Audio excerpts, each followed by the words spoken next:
আমরা এমন একটা অস্থির জেনারেশন যেখানে সবাই কম্পিটিশনে নেমেছে দুশ্চরিত্রাকে জীবনসঙ্গী করার জন্য।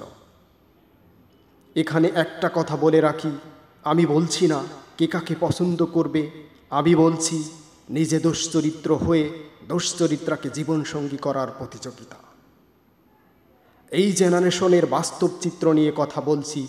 প্রিয় জেনারেশন, কেউ কি চাইবে একটা দুশ্চরিত্রাকে জীবনসঙ্গী করতে? একটা মেয়ে কতটা দিনদার তা বোঝা যায় তার লজ্জায়। যে মেয়ে কয়েকদিনের হারাম রিলেশনে থেকেই একটা ছেলেকে তার সব পার্সোনাল কথা বলে দেয়, পিরিয়ড কবে হয়েছে, কবে শেষ হয়েছে এসব পর্যন্ত জানিয়ে দেয়, শরীরের প্রতিটি অঙ্গ প্রত্যঙ্গের বিবরণ দেয়, একটা মেয়ে কতটা নষ্ট হলে এমন করতে পারে?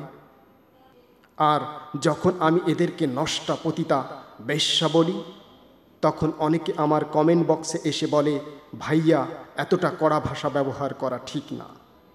আমি আন্তরিকভাবে দুঃখিত। নষ্টাদের প্রতি আপনার ভালো আচরণ থাকতে পারে, আমার নাই।